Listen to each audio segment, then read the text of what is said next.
الحمد لله وكفى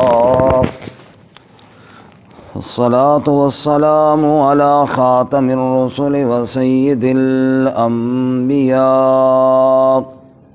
وعلى آله وأصحابه الأتقياء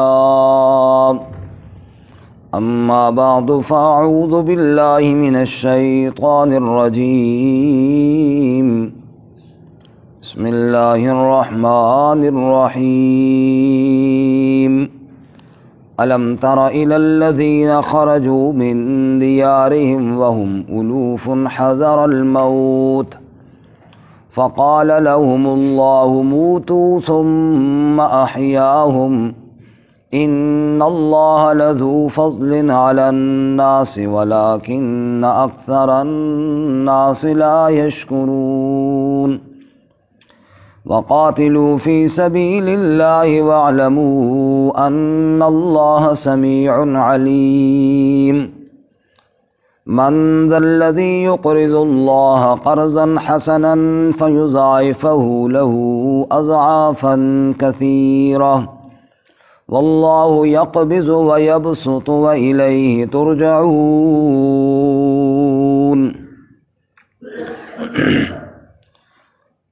ألم تر إلى الذين کیا دیکھا نہیں آپ نے ان لوگوں کی طرف خرجوا من دیارہم جو نکلے اپنے گھروں سے وہم الوف اور وہ ہزاروں میں تھے حذر الموت موت کے ڈر سے فقال لهم اللہ موتوا پس کہا ان کے لیے اللہ نے مر جاؤ ثم احیاہم پھر ان کو زندہ کیا ان اللہ لذو فضل علی الناس بے شک اللہ تعالیٰ فضل والا ہے لوگوں پر ولکن اکثر الناس لا یشکرون اور لیکن اکثر لوگ شکر ادا نہیں کرتے وقاتلوا فی سبیل اللہ اور قتال کرو اللہ کی راہ میں وعلموا اور جان لو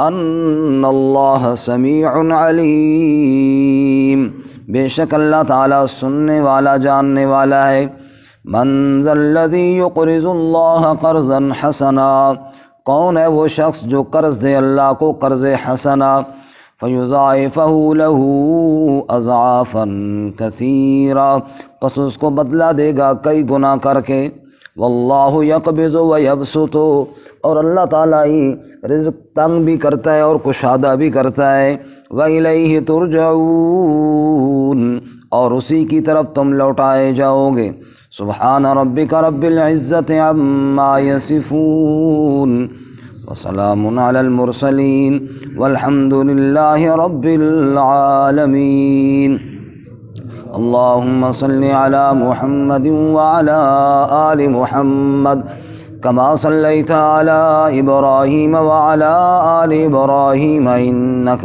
حمید مجید اللہم بارک علی محمد وعلی آل محمد کما بارکت علی ابراہیم وعلی آل ابراہیم انک حمید مجید معزز سامعین سورۃ البقرہ کا 32واں رکوع آیت نمبر 243 244 اور 245 آپ کے سامنے تلاوت کی ہیں اللہ رب العزت ان کے مطابق صحیح بیان کی توفیق عطا فرمائے اور ہمیں قرآن و سنت پر عمل کرنے کی توفیق عطا فرمائے اس سے قبل آپ کو یاد ہوگا کہ اللہ رب العزت نے قتال فی سبیل اللہ اور جہاد فی سبیل اللہ کا مسئلہ اور حکم ارشاد فرمایا چونکہ جہاد اور قتال کا مقصد اصلاح معاشرہ ہے بد امنی بے چینی اور فتنہ فساد اس کا خاتمہ ہے چنانچہ اصلاح معاشرہ کے قوانین بھی اللہ تعالیٰ نے ساتھ ساتھ ارشاد فرمائے آج کے سبق میں دوبارہ قتال فی سبیل اللہ اور ساتھ ساتھ انفاق فی سبیل اللہ کی راہ میں گویا کہ جان اور مال کے ساتھ جہاد کرنے کا حکم ارشاد فرمایا ہے۔ عموماً قتال کا نام آتے ہی موت کا ڈر دل میں آتا ہے کہ بس جو اللہ کی راہ میں قتال کے لیے نکلے گا وہ تو فوراً مر جائے گا اور قتل کر دیا جائے گا۔ اس لیے اللہ تعالیٰ نے جو آج کے سبق میں ہماری پہلی آیت ہے اس میں بطور مثال دے کر بات سمجھائی کہ موت سے کسی کو چھٹکارا نہیں ہے۔ ایک انسان اگر گھر کے اندر ہی ساری زندگی بیٹھا رہے تو کیا وہ نہیں مرے گا؟ اینما تکونوا یدرککم الموت ولو کنتم فی بروج مشیدہ، مضبوط قلعوں کے اندر چھپ کر بیٹھ جاؤ موت تو پھر بھی آ جائے گی، کیونکہ ہم موت کی طرف نہیں جا رہے، موت ہماری طرف آ رہی ہے۔ اب یہ ہوتا ہے کہ ہم نے جانا ہوتا چلو ادھر نہ جائیں شاید ادھر موت ہے، ادھر چلے جائیں ادھر موت نہیں ہے۔ فرمایا اینما تکونوا یدرککم، تمہیں جو ہے نا موت وہ آ کر پا لے گی۔ اس لیے ہم جہاں بھی رہیں، ہم اندر رہیں، ہم گھر میں بیٹھے رہیں، موت نے بہر صورت آنا ہی ہے۔ اس پر اللہ تعالیٰ نے واقعہ ارشاد فرمایا پہلی امتوں میں سے کسی امت کا، ان کو جب قتال کا حکم دیا تو وہ ڈر کے بھاگے کہ جناب دشمن آ رہا ہے، اور ایک صورت تو یہ ہے کہ ہم اس کے ساتھ مقابلہ کریں، دوسری صورت یہ ہے کہ جان بچائیں، بھاگیں یہاں سے۔ چنانچہ انہوں نے بھاگنے میں ہی عافیت سمجھی اور وہ بھاگے، اور بھاگے جا رہے تھے کہ اللہ نے راستے میں سب کو موت دے دی۔ پھر اللہ نے ان کو اٹھایا اور اللہ نے فرمایا ہم بتاؤ موت سے بھاگ کر کہاں جاؤ گے؟ تم بھاگ ایسے رہے تھے کہ ادھر تو موت ہے اور ادھر شاید ہم بچ جائیں گے، تو موت تو ہر طرف موجود ہے، جہاں تم جاؤ گے موت تمہیں وہیں آ کر دبوچ لے گی۔ تو اس لیے ہمت کرو، اللہ کا حکم مانو، مرنا تو ہے ہی ہے، عزت سے تو مرو کم از کم۔ اس لیے فرماتے وہ واقعہ بطور مثال کے اور ہمیں سمجھانے کے لیے، الم تر الی الذین خرجوا من دیارہم وہم الوف، کیا آپ نے دیکھا نہیں ان لوگوں کی طرف، خرجوا من دیارہم، جو نکلے اپنے گھروں سے، وہم الوف، اور وہ تھوڑے نہ تھے، وہ ہزاروں کی تعداد میں تھے۔ وہ کتنی تعداد میں تھے جی؟ ہزاروں۔ نکلے کیوں، بھاگے کیوں؟ فرمایا حذر الموت، موت کے ڈر سے بھاگے، موت کے خوف سے بھاگے۔ اور سورۃ الجمعہ میں فرمایا قل ان الموت الذی تفرون منہ فإنہ ملاقیکم، کہہ دے میرے محبوب صلی اللہ علیہ وسلم، وہ موت جس سے تم بھاگتے ہو، جس سے تم بچنے کی لاکھ جتن کرتے ہو، فَإِنَّهُ مُلَاقِيكُمْ، وہ موت تمہیں ضرور مل کر رہے گی اور تمہیں نہیں چھوڑے گی۔ فرمایا وَهُمْ أُلُوفٌ حَذَرَ الْمَوْتِ، وہ قصہ بنی اسرائیل کا، فرمایا وہ بھاگے موت کے ڈر سے، فَقَالَ لَهُمُ اللَّهُ مُوتُوا، اللہ نے ان سے کہا مر جاؤ، اللہ نے موت کا حکم دے دیا، وہ بھاگتے ہوئے وہیں راستے کے اندر مر گئے۔ ہاں جی، موت سے کسی کو چھٹکارا نہیں ہے۔ ایک جگہ اللہ فرماتے ہیں نا وَجَاءَتْ سَكْرَةُ الْمَوْتِ بِالْحَقِّ ذَلِكَ مَا كُنْتَ مِنْهُ تَحِيدُ، اے انسان تو اپنی زندگی کو بچانے کے لیے بڑی کوشش کرتا ہے، حالانکہ ایک دن آنے والا ہے۔ وَجَاءَتْ سَكْرَةُ الْمَوْتِ بِالْحَقِّ، موت کی تلخیاں، موت کی سختیاں تجھے آ کر دبوچ لیں گی۔ ذَلِكَ مَا كُنْتَ مِنْهُ تَحِيدُ، ارے یہ وہی دن تھا جس سے تو بھاگنے کی کوشش کیا کرتا تھا، جس سے تو اپنے آپ کو بچانا چاہتا تھا، مر نہ جاؤں۔ جتنے بھی علاج معالجے ہوتے ہیں کیوں ہوتے ہیں؟ تاکہ میں مر نہ جاؤں، میں صحت مند رہوں، میں صحت ٹھیک رہے۔ بڑی کوششیں تو نے کی تھیں لیکن موت آ جائے گی۔ کلا اذا بلغت التراقی وقیل من راق وظن انہ الفراق، میرے فرشتے آئیں گے روح کھینچتے کھینچتے گلے تک لے آئیں گے، ہنسلی کی ہڈی تک تیری روح آ جائے گی۔ وقیل من راک، اور کہا جائے گا ہے کوئی دم کرنے والا، سانس نہیں چل رہی، سانس روک روک کے آ رہی ہے کوئی ایسا دم تاکہ میری سانس چل پڑے، تاکہ ہمارے اس بھائی ہمارے اس عزیز کی سانس چل پڑے۔ اللہ فرماتے ہیں تم دم والا ڈھونڈ رہے ہو تاکہ سانس چل پڑے، تم حکیم اور طبیب ڈھونڈ رہے ہو تاکہ سانس چل پڑے۔ وَظَنَّ أَنَّهُ الْفِرَاقُ، اور بستر پر پڑا ہوا سمجھ گیا ہے کہ اب جدائی کا وقت آ گیا ہے۔ اب یہاں پہ دم کوئی اثر نہیں کرے گا، اب یہاں پہ علاج کوئی اثر نہیں کرے، سارے ڈاکٹر فیل، سارے عامل فیل، سارے دم درود والے فیل۔ اللہ قرآن کریم میں چیلنج دیتے ہیں فَلَوْلَا إِذَا بَلَغَتِ الْحُلْقُومَ وَأَنْتُمْ حِينَئِذٍ تَنْظُرُونَ وَنَحْنُ أَقْرَبُ إِلَيْهِ مِنْكُمْ وَلَكِنْ لَا تُبْصِرُونَ۔ اے لوگو، جب سارے رشتہ دار چارپائی کے ارد گرد بیٹھے ہوتے ہو، بیچ میں مرنے والا وہ بے بسی کے ساتھ کبھی ادھر دیکھتا ہے کبھی ادھر دیکھتا ہے، اس کی آنکھیں پھر رہی ہوتی ہیں۔ وَنَحْنُ أَقْرَبُ إِلَيْهِ مِنْكُمْ وَلَكِنْ لَا تُبْصِرُونَ، اور تم پوچھتے رہے ہوتے ہو مجھے پہچانتے ہو، میں تیرا بھائی بول رہا ہوں، میں تیری ماں بول رہی ہوں، میں تیرا باپ بول رہا ہوں، میں فلاں رشتہ دار، میں فلاں رشتہ دار۔ تم کوشش کرتے ہو وہ پہچان کے کوئی بات تو کریں۔ اللہ فرماتے وہ کیسے بات کرتا، اب وہ سمجھ چکا ہوتا ہے کہ اب تو میرا دنیا سے کوچ کرنے کا ٹائم آ گیا ہے، بھائی پاس تو بیٹھا رہے گا لیکن میرے ساتھ تو کوئی نہ جائے گا، ماں دیکھتی رہے گی میرے ساتھ تو کوئی نہ جائے گی۔ جب اس کی روح کھینچی جاتی ہے پھر اللہ چیلنج دیتے ہیں ترجعونہا ان کنتم صادقین، اگر تم سچے ہو، اگر کسی کے اندر ہمت اور جرت ہے، روح کو واپس تو لوٹا کر دکھا دو جس کو میں نے نکال دیا ہے۔ کوئی نکال سکتا ہے واپس؟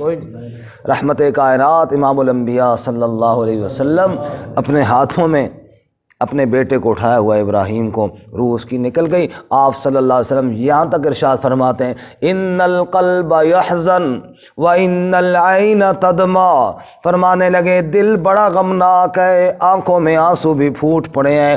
انا بفراقک یا ابراہیم لمحزونون، میرے بچے ابراہیم تیری جدائی نے آج تیرے بابا محمد صلی اللہ علیہ وسلم کو دکھی کر دیا ہے۔ لیکن زبان سے وہی بات کہیں گے جس سے اللہ راضی ہوتا ہے، انا للہ و انا الیہ راجعون، کوئی ایسا جملہ نہیں نکالیں گے جس سے مالک خفا ہو جائے، کہیں گے ہم تو ہیں ہی سارے اللہ کے، اللہ کی طرف سے اپنے لوٹ کر جانا ہے۔ اس لیے ارشاد فرماتے ہیں موت سے بھاگنے والوں کو سبق ہے، موت سے بھاگنے والوں کو اللہ کریم مثال دے کے سمجھاتے ہیں۔ دیکھو وہ قوم موت سے بھاگ رہی تھی، فقال لهم اللہ موتوا، اللہ نے سب کو موت کے گھاٹ اتار دیا، ثم احیاہم، پھر اللہ نے ان کو زندہ کیا۔ ان اللہ لذو فضل علی الناس، سوال پیدا ہوتا ہے جب موت اللہ نے دے دی پھر زندہ کیوں کیا؟ فرمایا اللہ تعالیٰ نے جھٹکا دے کر توبہ کا موقع اور چانس ان کو مہیا کر دیا ہے۔ رات کو زمین ہلی نا تھوڑی، زلزلہ آیا نا رات، یہ اللہ اس لیے کہتے ہیں کہ سنبھل جاؤ، ان اللہ لذو فضل علی الناس، اللہ تعالیٰ موقع تو دیتے ہیں اور پھر اس کو چھوڑ دیتے، ایک دفعہ ایسا ہوگا کہ پھر یہ موقع ختم ہو جائیں گے، ابھی موقع دیا اللہ تعالیٰ نے۔ ان اللہ لذو فضل علی الناس، بے شک اللہ تعالیٰ بڑے فضل والا ہے لوگوں پر۔ جب جھٹکا آیا تو سارے گلی میں اللہ اللہ کرتے نظر آئے، لیکن فجر کی نماز میں پھر سارے غائب نظر آئے۔ یہ چانس اللہ تعالیٰ دیتے ہیں نا کہ دیکھو اب سنبھل جاؤ، ایک وقت آئے گا پھر اللہ ایسا اٹھائے گا کہ پھر چیختا رہے گا، پھر موقع نہیں ملے گا۔ انقلابات جہاں واعظ رب ہیں سن لو، ہر تغیر سے صدا آتی ہے ففہم ففہم۔ یہ دنیا میں جو انقلاب آ رہے ہیں، یہ دنیا کی جو حرکت ہو رہی ہے، یہ جو زمین نے جھوٹا کھایا ہے، یہ تجھے بتا رہی ہے ففہم ففہم، سنبھل جا سنبھل جا، سمجھ جا سمجھ جا۔ اب نہیں سمجھے گا تو کب سمجھے گا؟ ایک وقت آئے گا پھر یہ مہلت کا دروازہ بھی تیرا بند ہو جائے گا۔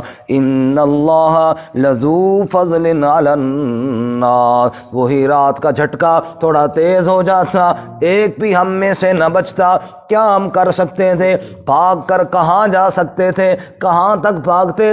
سورۃ الرحمن میں اللہ نے چیلنج دیا، یا معشر الجن والانس ان استطعتم ان تنفذوا من اقطار السماوات والارض فانفذوا لا تنفذون الا بسلطان۔ اے جنوں، اے انسانوں، اگر تمہارے بس میں ہو، اگر تم یہ کام کر سکتے ہو تو کرو۔ کون سا کام؟ فرمایا ان استطعتم ان تنفذوا من اقطار السماوات والارض فانفذوا، میرے آسمان کے نیچے سے، میرے زمین کے اوپر سے، ان کناروں سے نکل کر بھاگ کر کہیں اور جا سکتے ہو تو جاؤ، چلے جاؤ۔ میری ملک سے، میرے حکومت سے بھاگ کر کسی ایسی جگہ جانا چاہتے ہو جہاں میری حکومت نہ ہو تو جاؤ۔ لا تنفذون الا بسلطان، کہیں نہیں جا سکتے۔ کہاں جاؤ گے؟ میری زمین سے ہٹ کر کہاں جاؤ گے؟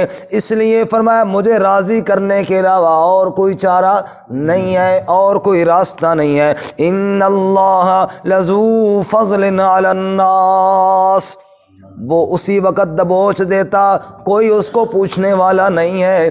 ولا یخاف عقباها، بڑی بڑی قوموں کو نیست و نابود کر دیا۔ ولا یخاف عقباها، اللہ کسی انجام سے ڈرنے والا نہیں ہے، کوئی اللہ کو پوچھنے والا نہیں ہے، کوئی اللہ تعالیٰ کے سامنے یہ کہنے والا نہیں ہے کہ تو نے یہ کام کیوں کیا۔ لا یسأل عما یفعل وهم یسألون، ہر ایک سے پوچھا جاتا ہے، جس سے نہیں پوچھا جاتا اس کو اللہ کہتے ہیں۔ اس کو کیا کہتے ہیں بولو؟ اس سے کوئی نہیں پوچھنے والا۔ فرمایا ان اللہ لذو فضل علی الناس، بے شک اللہ بڑے فضل والا ہے لوگوں پر، ولکن اکثر الناس لا یشکرون، اور لیکن اکثر لوگ شکر ادا، اللہ میں شکر ادا کرنے کی توفیق عطا فرمائے۔ اس لیے فرمایا وقاتلوا فی سبیل اللہ، جب موت نے ہر جگہ پر آنا ہے تو کیوں نہ اللہ کے راستے میں آ جائے۔ اللہ ہم سب کو شہادت کی موت عطا فرمائے۔ اللہ کے راستے کی موت میرے بھائیو، اس سے بڑی عزت والی موت کوئی نہیں۔ موت نے تو آنا ہی آنا ہے۔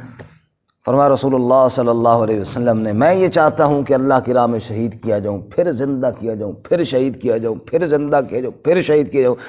موت تو ٹریفک کے حادثے میں بھی آ جاتی ہے، موت تو ڈاکوؤں کی گولی اچانک لگنے سے بھی آ جاتی ہے، تو کیوں نہ بندہ جذبے کے ساتھ اللہ تعالیٰ کے نام پہ جان کو قربان کرے۔ فرمایا وقاتلوا فی سبیل اللہ، اللہ کی راہ میں قتال کرو، موت پھر بھی آ جائے گی لیکن عزت والی موت تو آئے گی نا۔ رسول اللہ صلی اللہ علیہ وسلم نے ارشاد فرمایا، جو رب کی راہ میں جان دیتا ہے، ابھی اس کے خون کا قطرہ زمین پر نہیں پہنچتا کہ اللہ تعالیٰ سارے گناہوں کو معاف فرما دے۔ وہاں ایک بات یہ بھی ارشاد فرمائی بڑی ضروری، آپ نے فرمایا شہید کے خون کا قطرہ زمین پر نیچے بعد میں پہنچتا ہے، اللہ تعالیٰ سب گناہوں کو معاف فرما دیتے ہیں الا الدین، سوائے قرضے کے، سوائے قرضے کے۔ جی قرضہ کتنا ضروری کام ہے کہ شہید ہو گیا ہے، فرمایا کہ نہ دوسرے کا حق دینا پڑے گا، اللہ اپنے حق معاف کریں گے، دوسرے کا حق معاف نہیں کریں گے۔ اور یہ قرضہ لے کے بندہ ایسے بھاگ جاتا ہے جناب، اور بڑا فن سمجھتا ہے کہ جناب میں نے صحیح اس کو جناب دھوکہ دے لیا۔ تو ایک دن آنے والا ہے جس نے اس کا حساب بھی دینا پڑے گا۔ تو فرمایا وقاتلوا فی سبیل اللہ واعلموا ان اللہ سمیع علیم، اللہ کی راہ میں قتال کرو اور یہ بھی جان رکھو اللہ سننے والا ہے، اللہ جاننے والا ہے۔ سارے کائنات کی حاجتوں کو سننے والا، سب کی فریادوں کو سننے والا، سب کے حالات کو جاننے والا کون ہے جی؟ اللہ۔ آگے فرماتے ہیں من ذا الذی یقرض اللہ قرضا حسنا، کون ہے جو اللہ کو قرض حسنا دے دے، کون ہے جو اللہ کے نام پر صدقہ خیرات کر دے۔ جیسے قتال ضروری ہے جان کے ساتھ، ایسے ہی مال بھی اللہ کے راستے میں دینا ضروری ہے۔ من ذا الذی یقرض اللہ، قرآن میں اللہ تعالیٰ نے صدقے اور خیرات کی ترغیب کے مختلف انداز اختیار کیے، لیکن یہ والا انداز سب سے خوبصورت ہے، اس میں محبت چھلک رہی ہے۔ کہیں تو اللہ تعالیٰ یوں فرماتے ہیں نا ایک مقام پہ، وَمَا لَكُمْ أَلَّا تُنْفِقُوا فِي سَبِيلِ اللَّهِ وَلِلَّهِ مِيرَاثُ السَّمَاوَاتِ وَالْأَرْضِ، تمہیں کیا ہوا تم میرے راستے میں خرچ نہیں کرتے، حالانکہ آسمانوں اور زمین کا حقیقی وارث کون ہے؟ اللہ۔ جو کچھ تیرے پاس ہے وہ تیرا نہیں، رب کا دیا ہوا ہے۔ وَلِلَّهِ مِيرَاثُ السَّمَاوَاتِ وَالْأَرْضِ، اور کہیں اللہ یوں ترغیب دیتے ہیں، أَنفِقُوا مِمَّا رَزَقْنَاكُمْ مِن قَبْلِ أَن يَأْتِيَ أَحَدَكُمُ الْمَوْتُ، موت آنے سے پہلے پہلے میرے راستے میں صدقہ خیرات کر لو، پھر تو پچھتائے گا، تجھے موقع کوئی نہ دے گا۔ اور یہاں اللہ فرماتے ہیں من ذا الذی یقرض اللہ قرضا حسنا، کون ہے جو تم میں اللہ کو قرض حسنا عطا کر دے۔ سبحان اللہ، یہ سب سے خوبصورت اور محبت بھرا رب کا انداز ہے اپنے بندوں کے ساتھ، مجھے قرض دے دو۔ علماء بڑی خوبصورت مثال دیتے ہیں، بچہ باپ سے کھانے پینے کی چیزوں کی فرمائش کرتا ہے، باپ چلا گیا مارکیٹ بازار چلا گیا اور وہاں سے کھانے پینے کی چیز لے کر آیا، اب وہ ٹافیاں وہ چاکلیٹیں وہ لے کر آیا، آ کر وہ شاپ پر سارا بچے کے ہاتھ میں دیا، بچہ خوش ہو گیا، جب خوشی کے ساتھ کھانے میں مصروف ہوا، باپ نے کہا ابو کو بھی دو گے یا نہیں دو گے، بابا کو بھی دو گے یا نہیں دو گے؟ یہ جو بابا مانگ رہا ہے یہ اس کی ضرورت نہیں ہے، یہ صرف بچے کی محبت دیکھنا چاہتا ہے، ضرورت ہوتی تو پہلے دیتا ہی نہ، دیے تو خود ہیں، پھر کہتے ہیں مجھے دو گے۔ اللہ کہتا ہے یہ تیرے پاس جو مال ہے تیرا نہیں ہے، میرا ہی دیا ہوا ہے، لیکن اب میں کہتا ہوں مجھے قرض دے گا میرا بندہ؟ اللہ۔ من ذا الذی یقرض اللہ قرضا حسنا، جتنی محبت اس آیت میں ہے نا اللہ تعالیٰ کی، اور کسی آیت میں اس انداز میں نہیں ہے۔ کون ہے لوگوں جو تم میں سے مجھے قرض دیں؟ اچھا پتہ ہے کیا ہوگا؟ جب میں قرض تیرا لوٹاؤں گا نا فَيُضَاعِفَهُ لَهُ أَضْعَافًا كَثِيرًا، پھر میں کئی گنا کر کے لوٹاؤں گا۔ وہ واقعہ آپ کو یاد ہوگا دیہاتی والا، جس نے بادشاہ کو پانی پیش کیا تھا اور بادشاہ نے سونے کے ساتھ بھر کے گھڑا واپس لوٹایا تھا، اور دیہاتی کہہ رہا تھا واہ بھائی واہ، بادشاہوں کے کیا کہنے، میں نے پانی پیش کیا اور اس نے سونے کی اشرفیوں کے ساتھ گھڑے کو بھر کے واپس کر دیا۔ رب کہتا ہے پھر میں تو بادشاہوں کا بادشاہ ہوں نا، فَيُضَاعِفَهُ لَهُ أَضْعَافًا كَثِيرًا، تم مجھے دے کر کے تو دیکھ، پھر میرے بدلے دیکھے گا تو حیران رہ جائے گا، جب میں بدلے دوں گا نا حیران رہ جائے گا، تو سوچ بھی نہیں سکتا کہ میرا رب مجھے کتنے بدلے دے گا۔ رحمت کائنات میرے مرشد کریم امام الانبیاء حضرت محمد الرسول اللہ صلی اللہ علیہ وسلم نے ارشاد فرمایا، او لوگوں بکری مر جائے، بچہ چھوٹا سا رہ جائے، کتنے پیار کے ساتھ وہ چرواہا اس کو پالتا ہے، چھوٹے بچے کو، کبھی اس کو دودھ پلا رہا ہے، کبھی اس کو جناب روٹی کا ٹکڑا کھلا رہا ہے، کبھی اس کو گھاس کھلا رہا ہے، اس کو ساتھ پھراتا ہے، چھوٹا سا معصوم سا بکری کا بچہ پیارا لگتا ہے، پھر اس کو پال کے بڑا کر دیتا ہے۔ فرماتے ہیں جس طرح تم پیار سے بکری کے بچے کو پالتے ہو، اسی طرح پیار سے اللہ تمہارے صدقوں کو بھی پالتے ہیں۔ من ذا الذی یقرض اللہ قرضا حسنا، اللہ کو قرض حسنا دے دو۔ قرض حسنا کون سا ہوتا ہے؟ فرمایا جس میں ریاکاری نہ ہو، جس میں نمود و نمائش نہ ہو۔ قرض حسنا کیا ہوتا ہے؟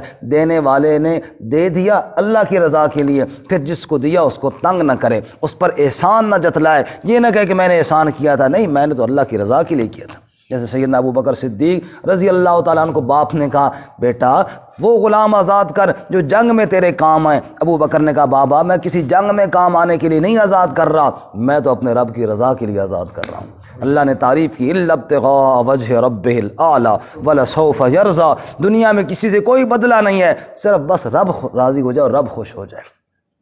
اور قرض حسنا وہ ہے جس میں گھٹیا چیز نہ دی جائے، اور جس میں وہ چیز جو ناکارہ ہو، کسی کام میں ہو، چلو کہ اللہ دے نہ دے دے، چاول خراب ہو رہے ہیں، شادی والے دن بچ گئے ہیں اب خراب ہو رہے ہیں، چلو کہ مدرسے طالب علم نو دے دیں، یہ ہمارے معاشرے میں ایسا ہوتا ہے کہ نہیں ہوتا ہے؟ کئی دفعہ ایسی جناب دے کے گئی ہیں مدرسے میں، طالب علم بیچارے بیمار ہو گئے وہ کھا کے، وہ دے دی ہیں جناب۔ یہ اللہ کے نام پہ وہ چیز ہم نے دی ہے جو گھٹیا، جو کسی کام کی نہ رہی۔ قرآن میں اللہ تعالیٰ نے کیا فرمایا تھا کہ وَلَا تَيَمَّمُوا الْخَبِيثَ مِنْهُ تُنْفِقُونَ وَلَسْتُمْ بِآخِذِيهِ، فرمایا گھٹیا چیز دینے کا ارادہ بھی نہ کرو میرے نام پر، جس کو خود نہیں لیتے ہو۔ خود تو جناب 50 روپے کا ٹماٹر لیے تو 6 دفعہ چیک کیا کوئی گلا ہوا دانہ نہ آ جائے، اور رب کے نام پہ دینے کی باری آئی تو گھٹیا چیز دی جو کسی کام کی نہ رہی، اللہ کے نام پہ دے دی۔ بندہ بیٹھا نا روٹی کھانے کے لیے، کتا ادھر سے آیا روٹی لے کر بھاگ گیا، اس کو لگی تھی بھوک، روٹی ایک ہی تھی، یہ بھی پیچھے بھاگا، لیکن اس کی 4 ٹانگیں تھیں، وہ بھاگتے بھاگتے نکل گیا۔ کافی جب وہ آگے نکل گیا نا، ایسا کہ چل پھر رکھے اللہ دے نام پہ صدقہ ہی صحیح ہے۔ یہ والا صدقہ اللہ کے نام پہ ہوتا ہے کہ جو ہاتھ سے نکل گئی چیز، چل اللہ دے نام پہ صدقہ۔ بندے نے دعا کی یا اللہ مجھے پیسے دے تو میں تیرے نام پر صدقہ کروں گا، 1000 روپے یا اللہ مجھے دے، میں اس میں سے نا 300 تیرے نام پہ صدقہ کروں گا۔ آگے اس کو کہیں سے 700 روپے ملا، اس وقت اللہ اپنا حصہ پہلے ہی کاٹ لے رکھے، اب مجھے دینے کی کیا ضرورت ہے؟ یہی ہماری یہی حالت ہے نا، ایسی حالت ہے۔ جب مصیبت میں پھنستے ہیں پھر بڑے بڑے وعدے کر لیتے ہیں، اور جب وہاں سے نکلتے ہیں بس پھر جناب وعدے سے مکر جاتے ہیں۔ درخت پہ چڑھ گیا تو یا اللہ میں بالکل تیرے نام پر بھینس دوں گا، اونٹ دوں گا، نیچے آتے آتے مرغی انڈے تک بات رہ گئی، اور آخر میں کہا اللہ تعالیٰ کو کیا ضرورت ہے جی، وہ تو غنی ذات ہے۔ نعوذ باللہ من ذلک۔ من ذا الذی یقرض اللہ قرضا حسنا، کون ہے جو رب کو قرض حسنا دے؟ فیضاعفہ لہ اضعافا کثیرا، پھر اللہ اس کے کئی گنا کر کے بدلے دے گا۔ رب کی ذات پر یقین تو کر بندے۔ واللہ یقبض و یبسط، رزق تنگ بھی اللہ کرتا ہے، رزق کشادہ بھی کون کرتا ہے بولو؟ رزق کو تنگ کرنے والا بھی اللہ، رزق کو کشادہ کرنے، وہ شاہوں کو گدا کر دے، گدا کو بادشاہ کر دے۔ میرے اللہ تیری مرضی، جدھر چاہے ادھر کر دے، کسی کو تاج سلطانی، کسی کو در بدر کر دے۔ میرے اللہ تیری مرضی، جدھر چاہے ادھر کر دے، اشارہ تیرا کافی ہے گھٹانے اور بڑھانے میں۔ واللہ یقبض و یبسط والیہ ترجعون، اسی کی طرف تم نے لوٹ کر جانا ہے۔ اللہ تعالی ہمیں اپنی ذات پہ کامل یقین نصیب فرمائے۔ ترجمہ دوبارہ سنیں۔ الم تر الی الذین خرجوا من دیارہم، کیا آپ نے دیکھا نہیں ان لوگوں کی طرف جو نکلے اپنے گھروں سے، وہم الوف، اور وہ ہزاروں میں تھے، حذر الموت، موت کے ڈر سے نکلے۔ فقال لهم اللہ موتوا، پس فرمایا ان کے لیے اللہ نے مر جاؤ۔ ثم احیاہم، پھر ان کو زندہ کیا۔ ان اللہ لذو فضل علی الناس، بے شک اللہ تعالی فضل والا ہے لوگوں پر، ولکن اکثر الناس لا یشکرون، اور لیکن اکثر لوگ شکر ادا نہیں کرتے۔ وقاتلوا فی سبیل اللہ، اور قتال کرو اللہ کی راہ میں۔ وَاعْلَمُوا، اور جان لو، ان اللہ سمیع علیم، بے شک اللہ تعالیٰ سننے والا، علم والا ہے۔ من ذا الذی یقرض اللہ قرضا حسنا، کون ہے جو اللہ کو قرض حسنا دے؟ فیضاعفہ لہ اضعافا کثیرا، پھر وہ اس کو دگنا کرے گا کئی گنا۔ واللہ یقبض و یبسط، اور اللہ تعالیٰ ہی تنگ کرتا ہے اور کشادہ بھی کرتا ہے۔ وَإِلَيْهِ تُرْجَعُونَ، اور اسی کی طرف تم لوٹائے جاؤ گے۔